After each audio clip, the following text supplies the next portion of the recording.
Hi everybody, my name is Sandra Khumalo. I'm from KZN, Palito, and I grew up in Tongat.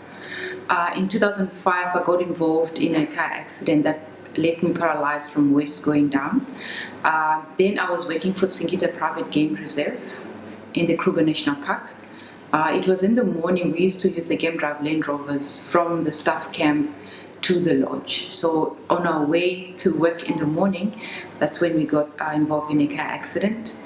And yeah, it was during work time, and I was taken to Dinswala Hospital to get assisted. I got there. Unfortunately, the x-rays were not working, so all they could do was just put me on the side, and they had to wait for helicopter to come and airlift me from Dinswala to Velgas Hospital. I must say, I really say thank you to Workmen's Comp and my company for assisting, having to register me with Workmen's Compensation. And I was in a very good hospital, Velgas Hospital, which is a private hospital. I can say it's one of the best here in South Africa. But I'll say the best physician anyway, it's up there. Because they did all they could with everything to recover. But all I can say, since from the day when I had the operation, it was an 8-hour operation, I remember, from 4 p.m. in the evening to 12 midnight, and I only got conscious around 3 in the morning. And I stayed in Velgas for like 3 weeks, and then I was taken to rehab at Milmed Hospital, which they did a very great job. I started learning everything like a baby. It was like baby step. I had to tell myself I'm a baby, a newborn baby. Like I had to learn to sit, to dress myself again, to feed myself, everything. The first days when after operation, only thing that was moving was my head. And one arm, the other arm was not working, and I carried on because I'm a person that like thriving, and I'm a person that doesn't give up easily. It was not easy the first days because I was scared. I didn't know what to expect, what's going to happen with my work at Singita. I was very it was quite an adventurous job, walking up and down, very busy, and I required the use of my legs again. And my question was, how am I going to conquer this? How am I going to do that job now? I'm in a wheelchair. But I realized there are other positions that I could do, but because of the lodge was in the Kruger National Park, it was not wheelchair friendly. I moved back to KZN, where I joined Protea Hotels, and I was working in the office. It's in the city, so the whole location was different from Singita, and it was more friendly. So before I went back to KZN, while I was in the rehab, I was rehabilitated to the T to make sure I'm independent enough. I made sure I would leave the hospital knowing how to dress myself, feed myself, and do everything by myself, and all the being independent enough, not relying on anyone.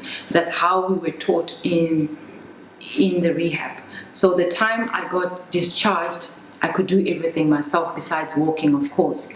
I got home, which really helped me. I remember while I was in rehab, I used to ask if I'll ever be able to drive again. I was told I'll be able to drive. I was taken to Loftus to go see wheelchair basketball. I was told you can still do sport if you like to do sport. I used to run and swim before accident, and I used to wonder if I could be able to swim again because I love water. They told me, yes, you can. You can actually put a floating belt around you and you swim. So I started feeling better, knowing that there are other things that I can still do besides walking. Of course, my main priority was to walk again, and I really wanted to walk again. It didn't sink pretty well in my head. I just wanted to be that Sandra again because I thought I've lost everything. I thought my life was done. What's going to happen? But the psychologist The occupational therapist that was working with me, they did a great job in the physio. They taught me everything, to turn on the bed, to dress myself up, how to dress yourself up while you're seated. The main challenge that I had was time. Like, it would take more time to dress up seated than standing. Then I started calculating myself when I got home. Like, my race started as I wake up, going to the bathroom, having to change, and I started timing myself, like, how long will I take dressing up. And when I got home, I had a helper that was assisting me, and she would just find me in the lounge, done, dress, bath, and she wondered, how did you do that? How did you get in and out of the tub? I had a transfer board that I was given to get in and out of the car, to get into the tub.